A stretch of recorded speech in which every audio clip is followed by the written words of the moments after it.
Hello guys, just wanted to make a quick video while the house is quiet, no one's here.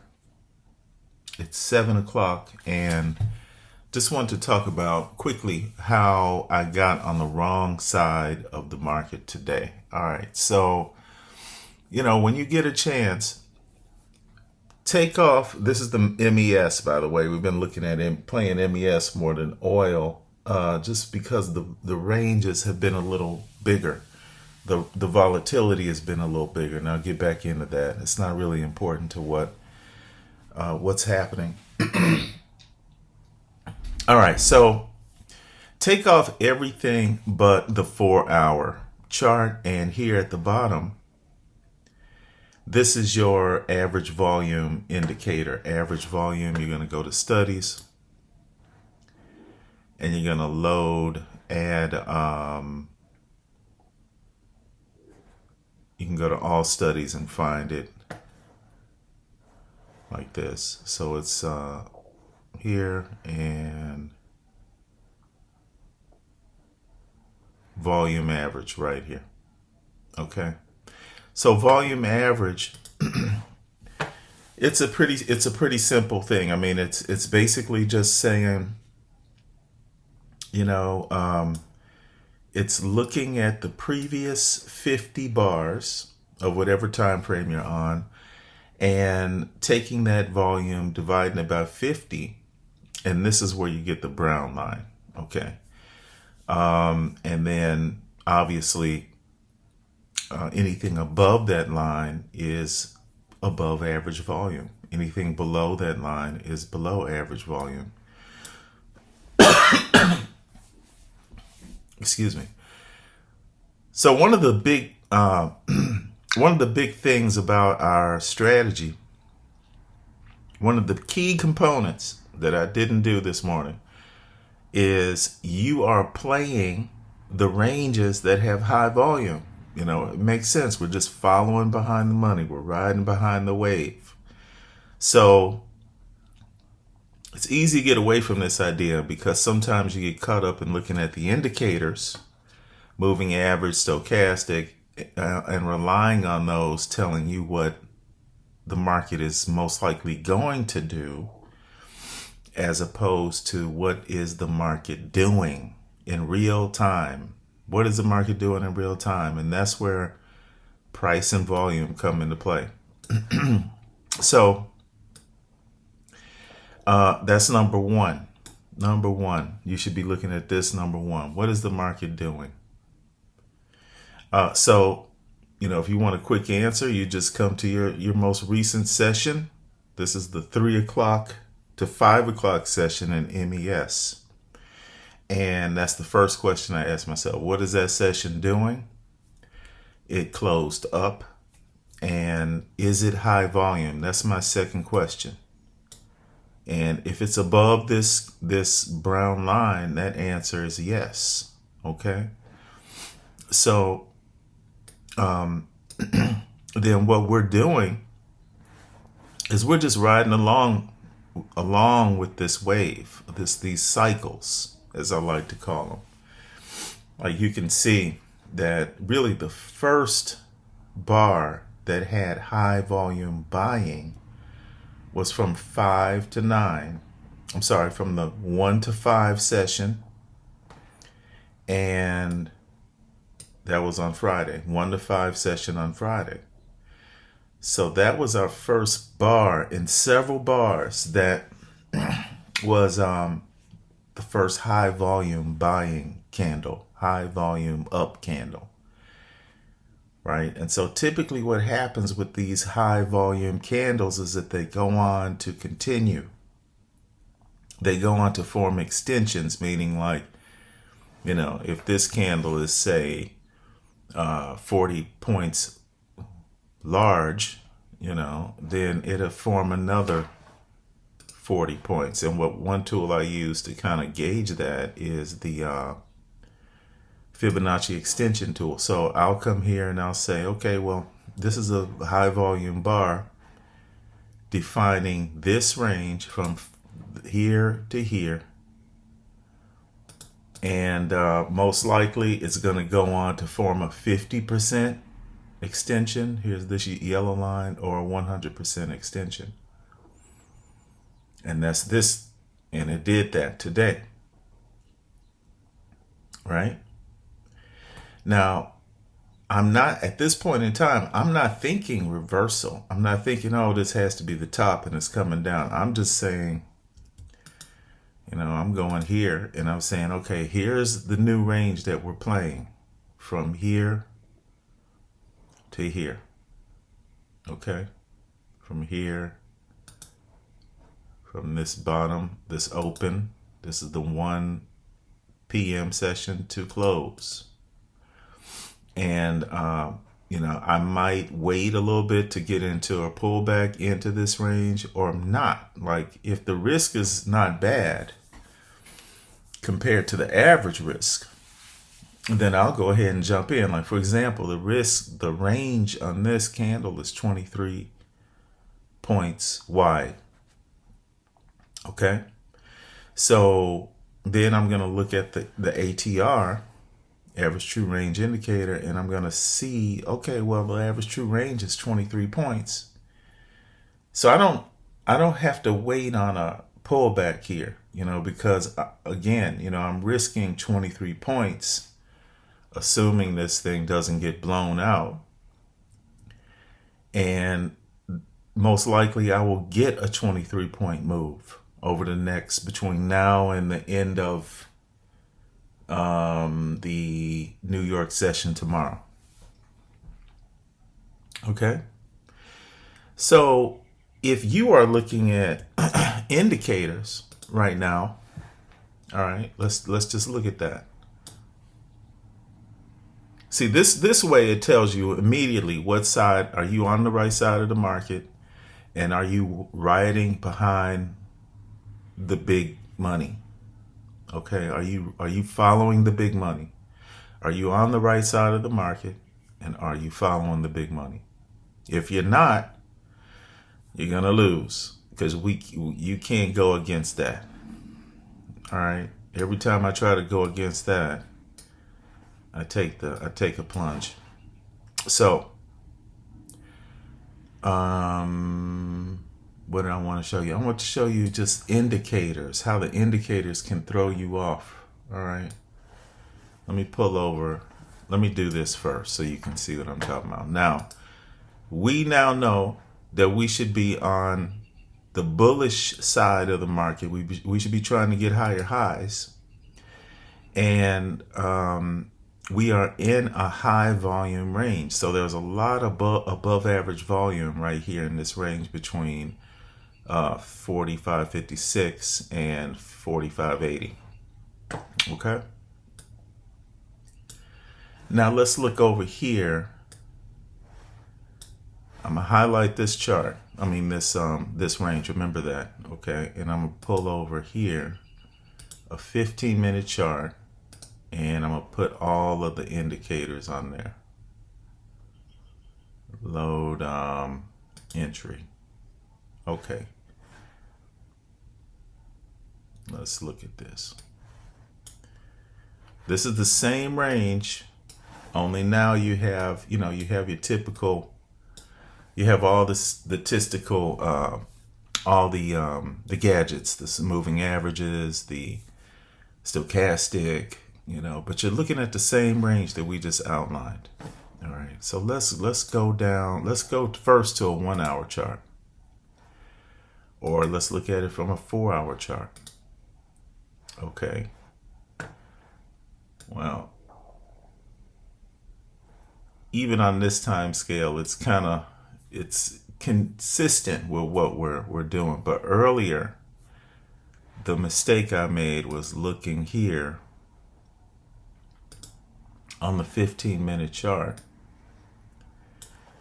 And, I was right here. Right here.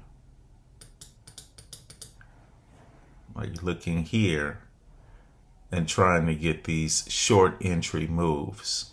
Okay. And that was not such a bad idea but I'm just going to show you. Okay, like here, see, we went from a technical standpoint, purely technical standpoint, at least from a chart technical standpoint, we were right about this. Okay, like, okay, here's the moving average. Yeah, you're overbought here and you're trying to go oversold, right? And then you exit at that level. Or here's another one. You are overbought here and you're trying to go oversold, right? All right. Those would have been two successful trades, but you're really not going with the flow of the market. What I mean, okay, see here. This started on Friday. This buying started on the Friday session right here. And it went into this range, which was Sunday. And, you're basically just pulling back a little bit into this range and continuing. Could have grabbed those candles down there. And you're continuing to make higher highs. Okay. Let me take that off. So now this is the range we were in when we were taking trades this morning, going short, and they were successful. But I was really kind of lucky in a sense because I was going against the flow, the big money. Here's the big money right here. You can see where the big volume was coming in on this range, and it just continued. It went into the Sunday session, continued this range, and then boom, went into the 9 a.m. to 1 a.m. session. Now, and these were my trades over here. So you can see I was actually going against the really true flow of the market, the true flow of the price action. And that's fine, but the real trade, now watch me here. Instead of going short, what I should have been doing was doing this. Waiting, this was my range right here, this 2100 range going into the open, going into 9. And what I should have done was wait for this pullback into this range. Let me just take this off.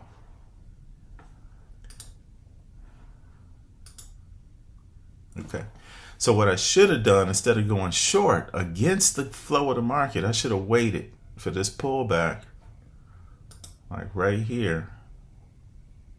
Okay, it pulled back midway into this range.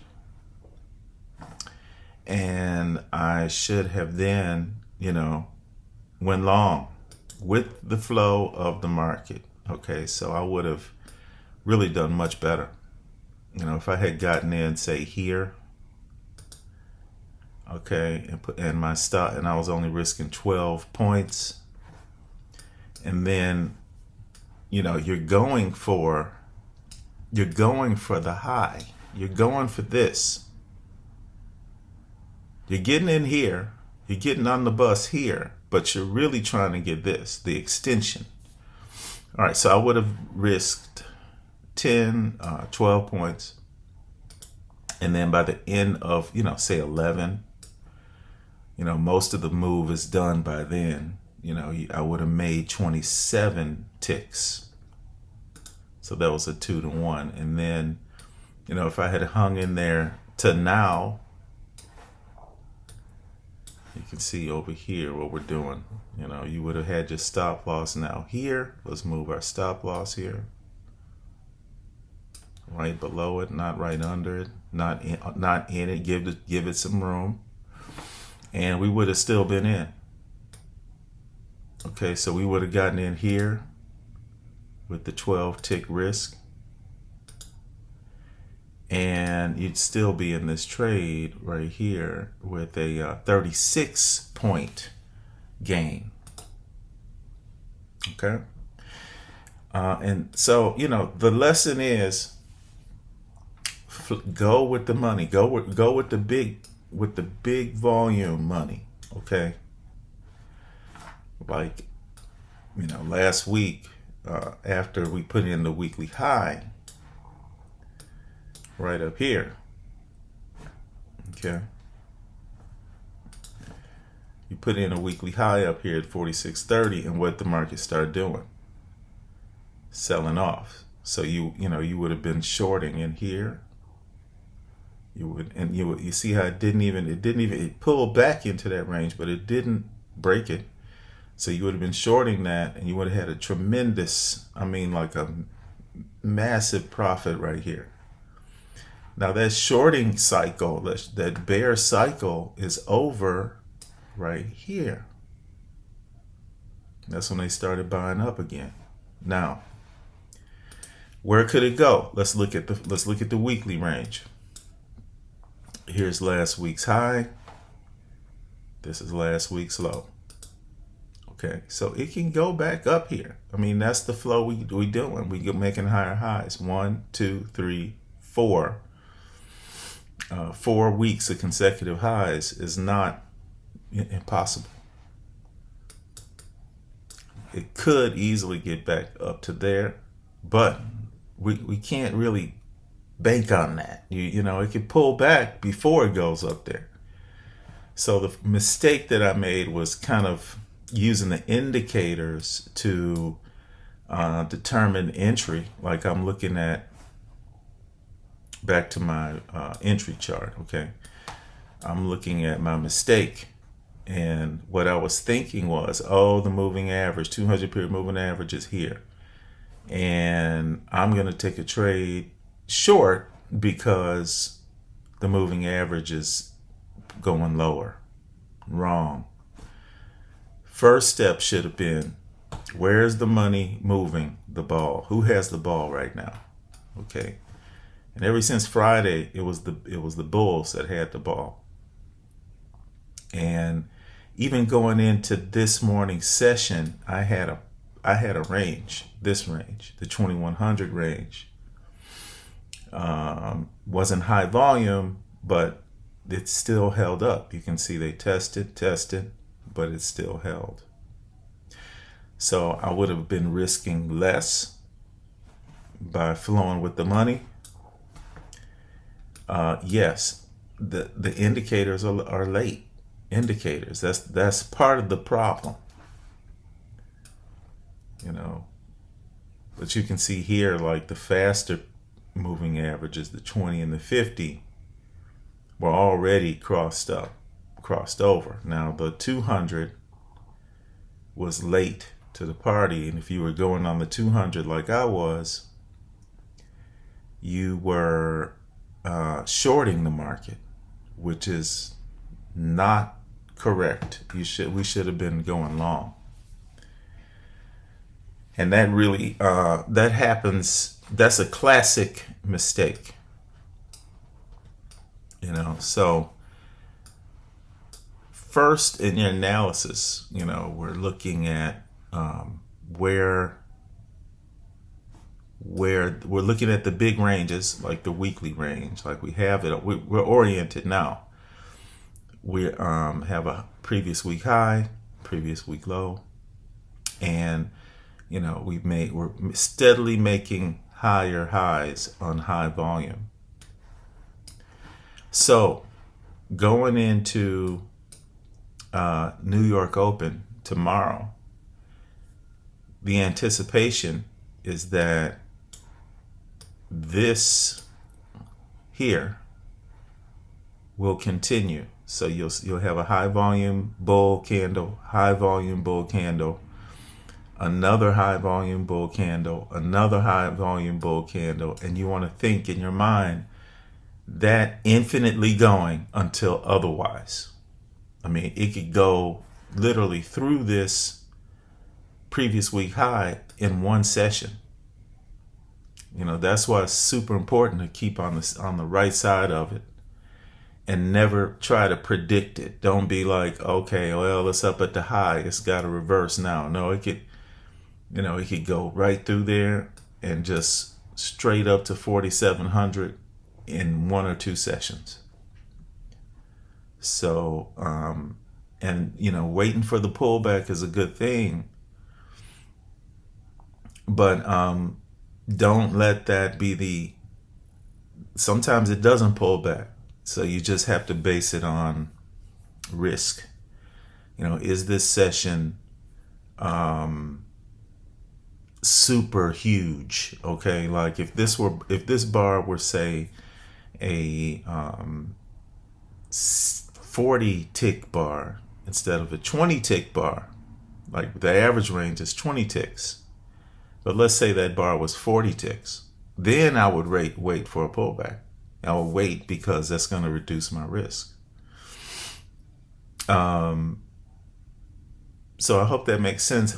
I know it's, these kind of sessions, typically we don't talk about mistakes, but we should talk about mistakes because that's where you really learn, why you were wrong. Every time you lose, there's somebody that won that trade that was right about it. And that's what makes me think, about what mistake I made. So hope that was great. Right now you can see where I am. I'm following behind this range right here. That's the 1 to 5 range from today. It's high volume. I was in on this range, and maybe if it pulls in a little bit, I'll put on another position and just follow this thing on up until it kicks me out. And then once it kicks me out and I see a reversal happening, then I'm gonna start shorting it. Okay. So right now we're on the right side of it, but this morning we were not. All right, take care.